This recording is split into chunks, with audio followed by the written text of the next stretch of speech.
Hello, my crafty friends. Today we're doing another lesson in the alphabet of God's promises, and today is letter Q, and the word is quicken. I thought I would share with you what it says Unger's Bible Dictionary says about quicken, and it gives a bunch of verses. One of them is 1:19:25, which is the verse that we're studying from today. And it says it's the causative form of the word, signifying to make alive, to comfort, or to refresh. So,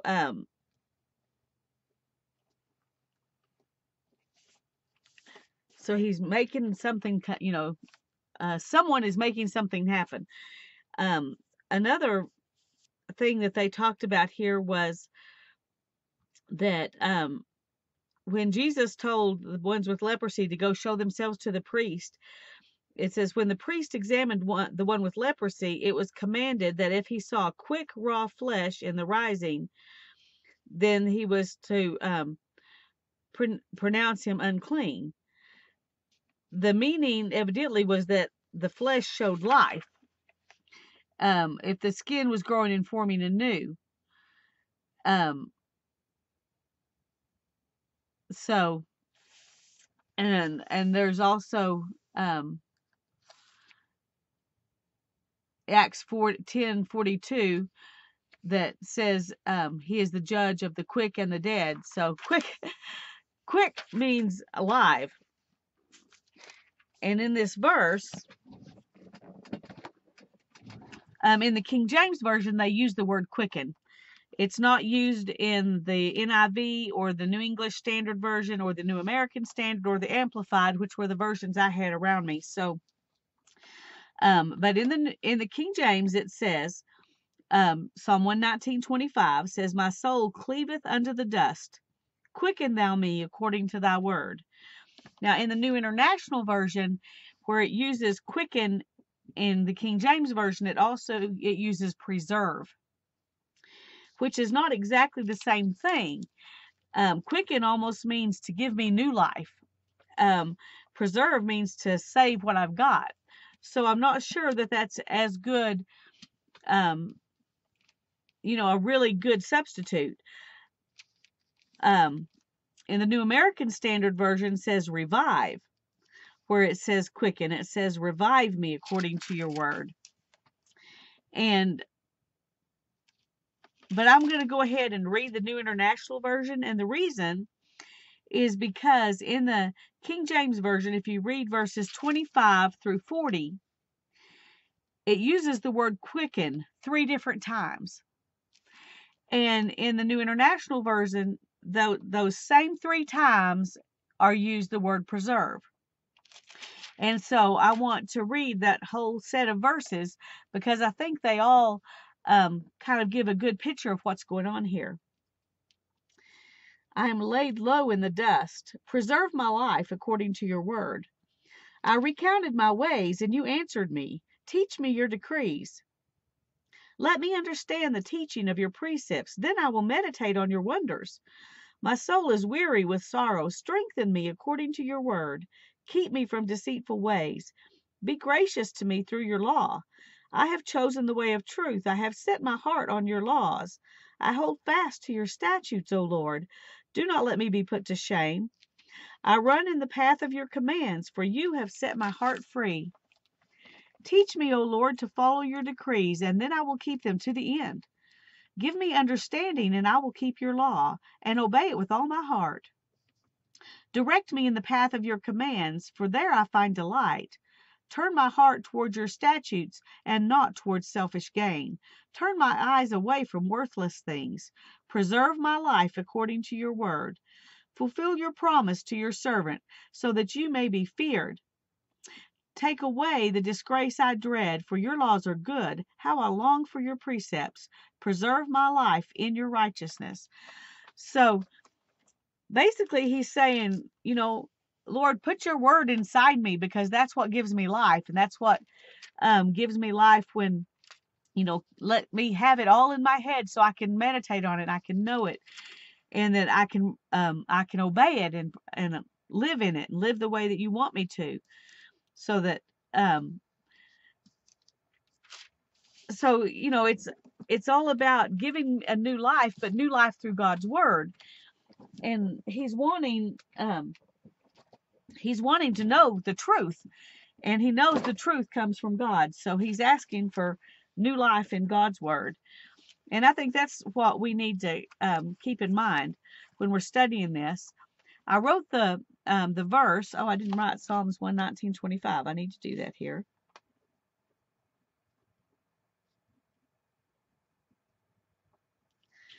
But on this little card, it said, make it happen. That was already on there. So I just kind of turned it into a little prayer and said, Lord, please make it happen. And that means, you know, make what I'm asking here happen. And the verse says, I'm laid low in the dust. Preserve my life according to your word. So that's kind of going to be our verse. And I'm going to glue these two together because I want to put them on there together. We're going to cover up that little turquoise butterfly, but that's okay.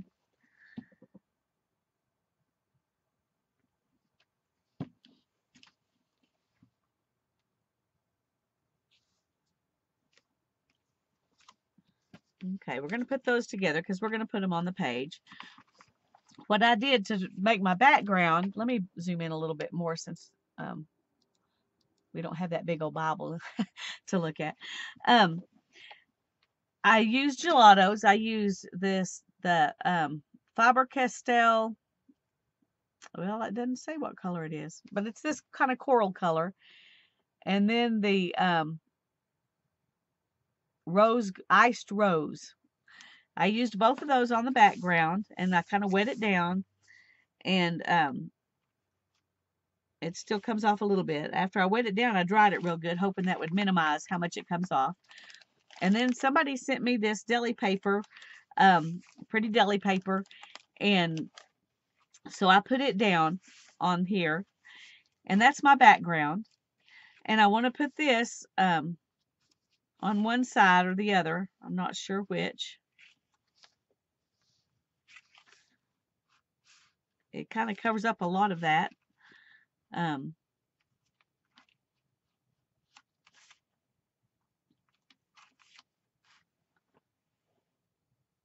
think I'm going to put it right here. Let's go ahead and put that down.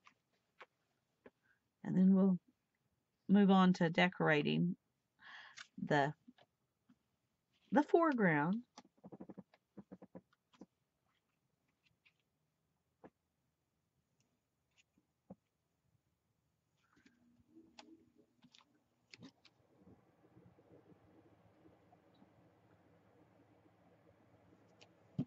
Okay.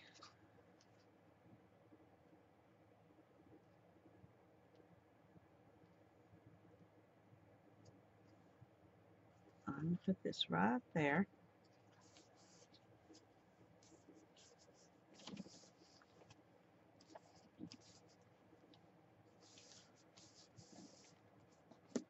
Got a little bit of that rose gold, I think, on that edge, but that's all right. Not a biggie. And then I wanted to put this little ticket on here, just because the ticket is what gets you where you're going, and the Lord is our ticket. His word is our ticket. So I'm gonna stick that on here real quick, just because I think it's cute. Somebody sent it to me in Happy Mail, and I want to use it, and this just struck me as a good place to use it.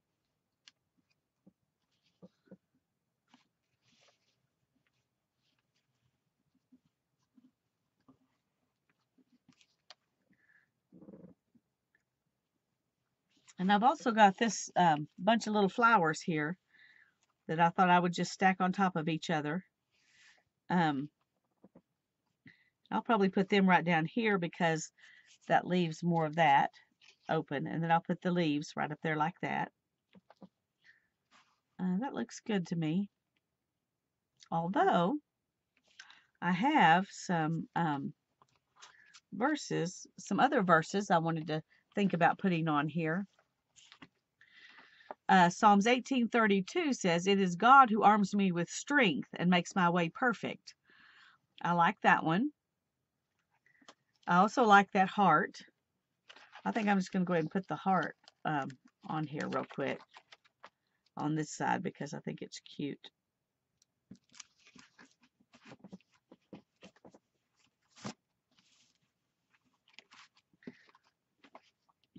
Okay.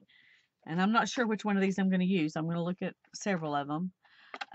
Nehemiah 8:10 says, "The joy of the Lord is your strength."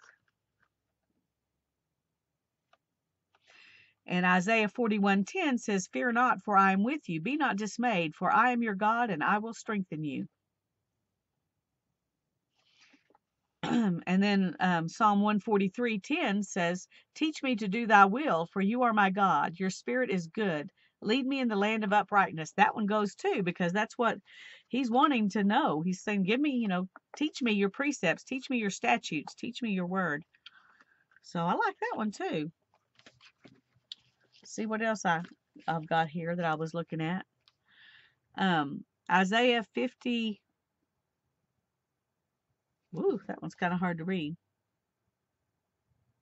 I think it's 50, might be 56:11.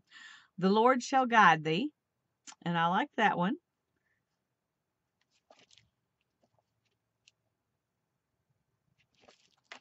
And then let's see, we've got "My hope is in you."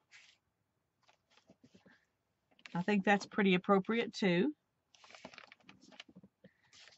And this one says, "But those who hope in the Lord will renew their strength." This one says, "Great strength comes from faith in God." And then I just had some words here that I hadn't really looked at. I just pulled them out, thinking we could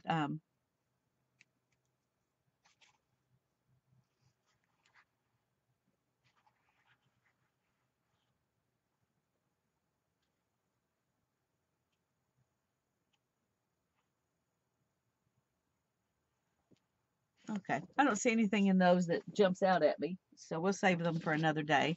We'll save that one for another day. And this one, I don't know, I'm kind of wanting the black and white, so I think I'll put these aside for now.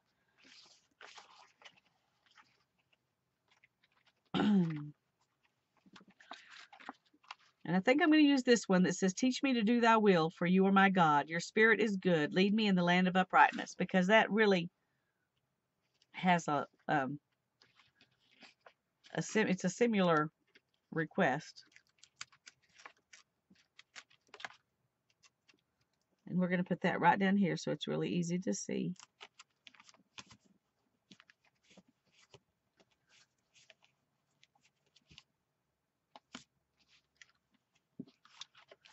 I like that one too. "Delight yourself in the Lord."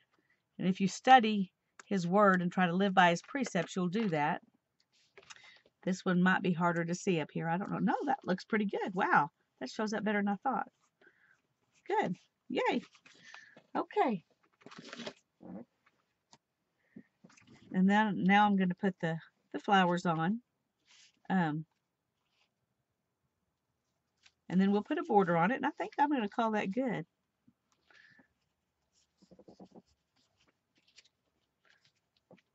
We'll start with, with the big one. And I'm going to put it down mostly and then do the leaf so I can get that underneath there.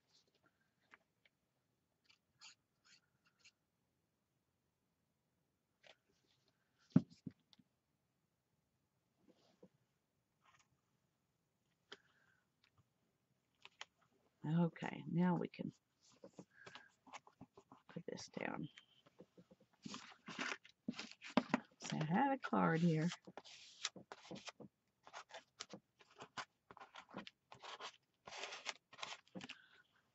It's a little bit harder to do these places where there's an angle. You have to add a little bit more glue.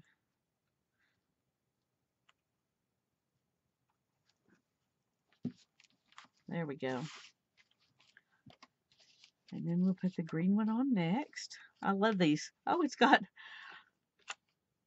oh, but I like them. I like them where you can actually see the layers, and that's why I'm choosing all different ones.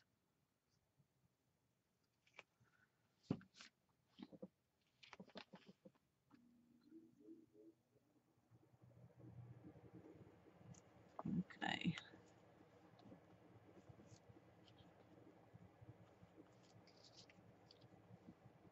And then the purple one, even though there's no, oh, there's a little purple over there. It's not exactly the same, but oh, there's some purple up there. Okay. I'm convinced enough. I was going to put it on here even if it didn't match, but there's enough purple on here to make it belong.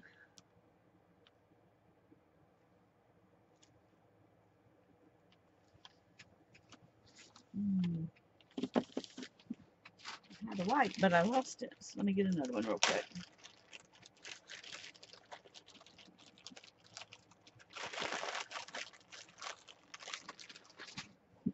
Okay.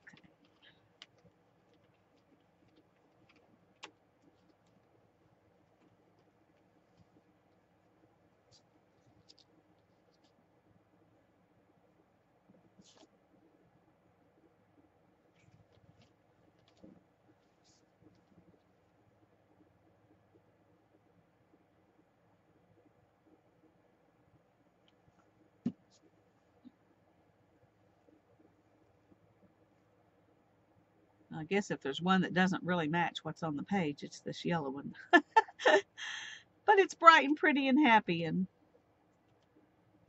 it looks like new life, doesn't it? It's what he's asking for, is a new life.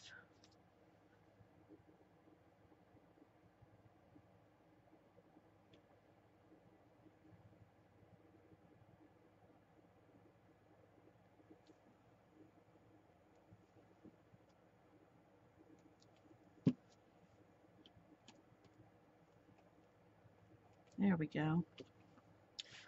I like that.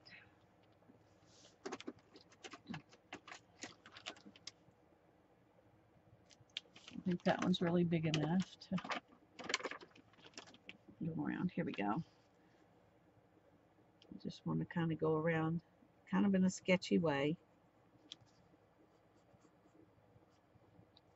It won't do much more than sketchy because of those gelatos. Oh, and then there's the heart, which gets in the way.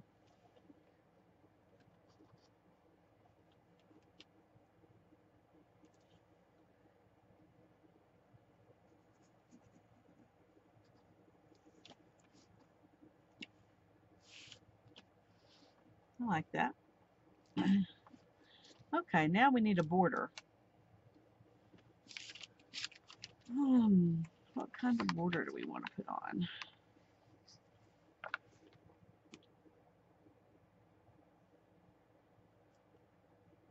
Let's go ahead and go around the outside of this big flower.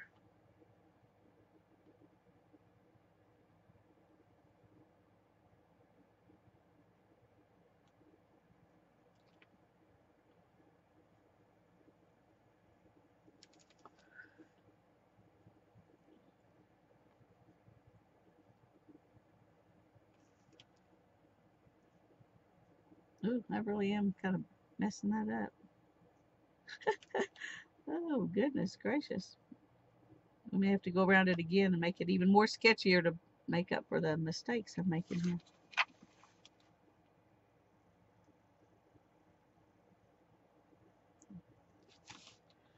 Okay, so let's do that. Let's go around it again.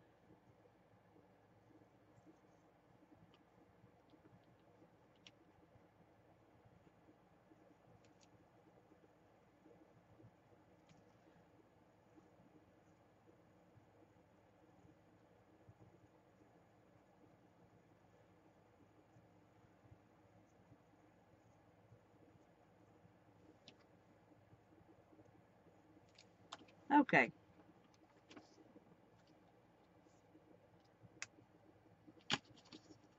Now the border.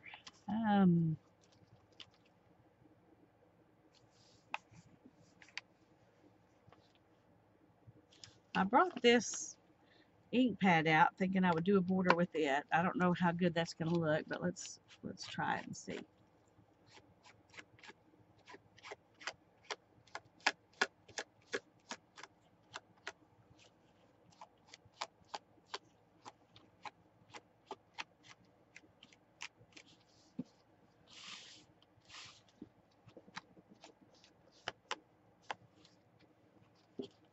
Okay, it's kind of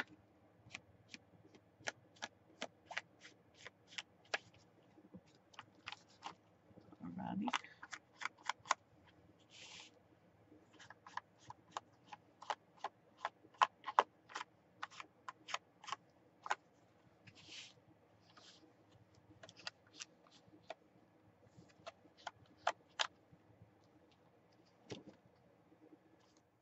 Ooh, I didn't mean to get that messy. Well, we've grunged it pretty good now. Might as well go ahead and add a little more so it at least looks like it's that way on purpose. That's how you fix mistakes. You just make it look like it was on purpose. Okay.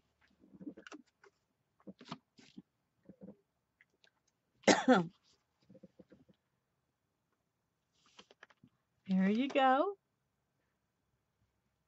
Hope this psalm has blessed you.